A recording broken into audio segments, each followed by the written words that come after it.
Hi guys, so it's a bit windy today. I'm doing my best to shield the phone. Just need to tell you about my new project. So, this is my new project. The Audi has now officially been sold. Oh, this wind, it's so windy today. The Audi has now officially been sold. Sorry about the wind and the camera. But yeah, so now this is my new project. So I'll be looking to put a sound system in this.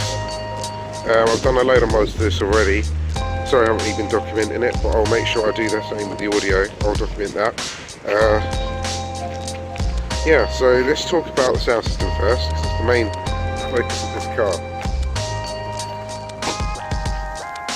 Right, so, I'll tell you my plans with this.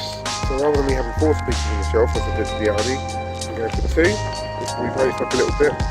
So I'll probably sit out there. And I'll raise the speakers up a little bit as well. The sub box is going to be changed. I'm going to use this for a little while, but it's going to be changed. It needs to be changed. Well, rubbish at the moment. Zoom out to be down the bottom. Got an extra battery going in. That's that.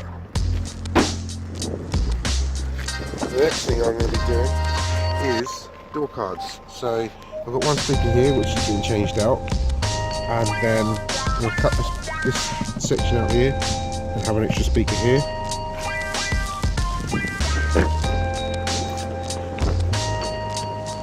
And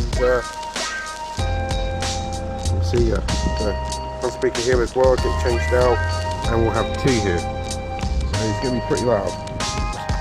A bit more time is going to go into this than the Audi.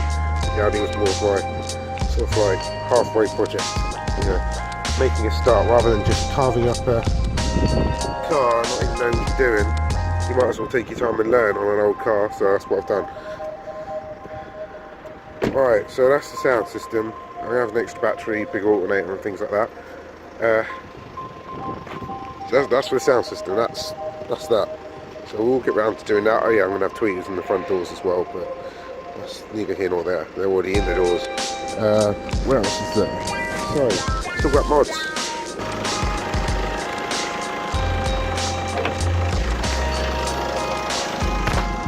Okay, mods. If you see a blue cable in the way, it's because my phone's charging. Right, so let's talk about mods. The first thing you can see is obvious here on the camera. It's the RS airbox. Just gives you a bit more induction noise.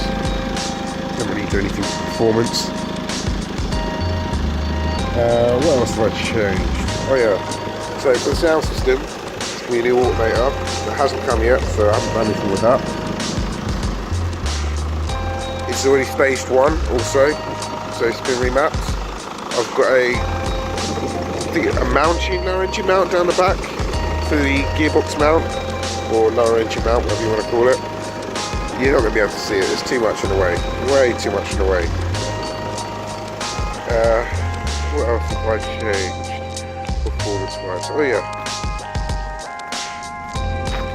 we have slash cut tips, the exhaust. This is diesel, by the way, so in terms of noise, the exhaust didn't really do much. We changed the tone, but it was kind of pointless because you couldn't really hear it. I think the airbox had more effect on noise than the exhaust.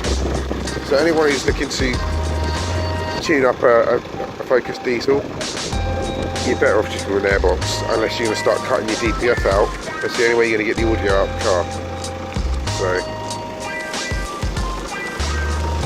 for any of those who don't know, pull the cover off.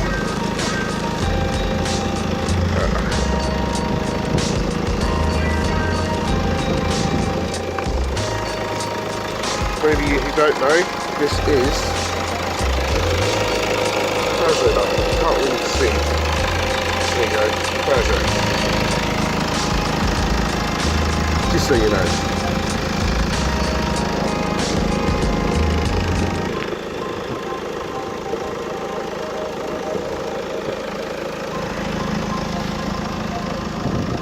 I weren't too impressed by having a Peugeot diesel, but in actual fact the Peugeot diesels are not bad engines, it's just the electrics that go with them. So hopefully Ford will put their own electrics in there, but we'll see. We'll see.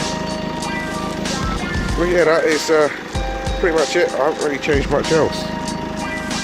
My badges, gel overlays. Not really anything to report, I don't think. But yeah. Future mods. Probably change the covers. Mirror covers. Wind deflectors possibly. RS spoiler. The tinted rear lights, you can get the sequential. Probably change those because that looks horrendous. I think that's pretty much it. There's not much else, I don't think. I think that is literally it. I would say, hold on, let's put this bonnet down.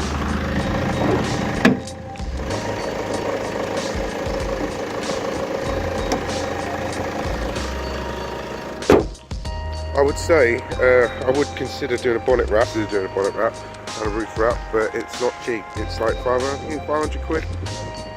Just because that's the areas you get bird crap on, stone chips, you know, the general stuff.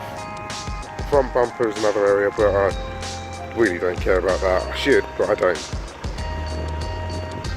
Yeah, that's more or less it. It's the ST3 if anyone's interested in that kind of thing. Yeah, personally to me, it makes no difference. My experience looking at this, I personally would have been better off with an ST1 because one of the things I've got to do for the audio is get an audio processor because let's go into the car now.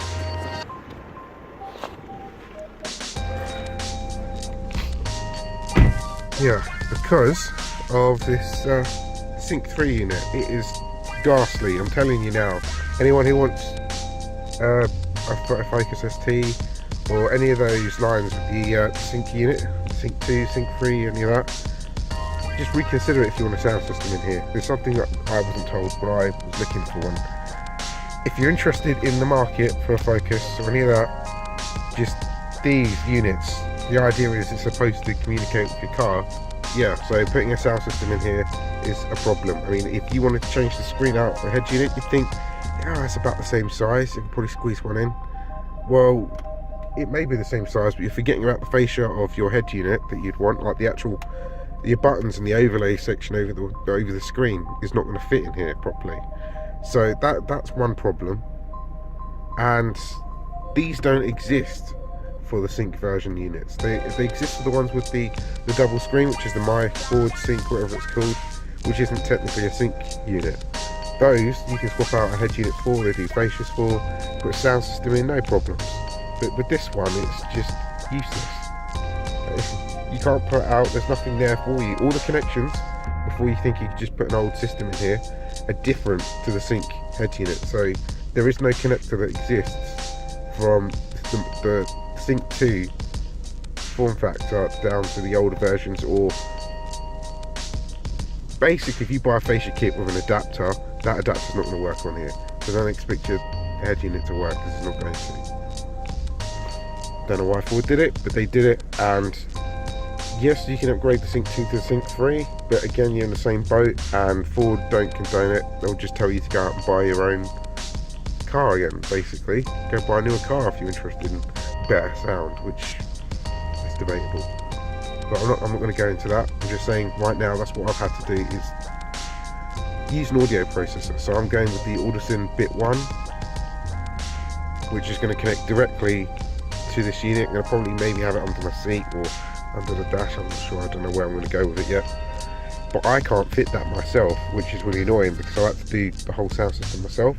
But unfortunately this time around I have to ask someone to do it. So once that's fitted, I can then start building a sound system. So I'm hoping that to be in for around about the 4th of March.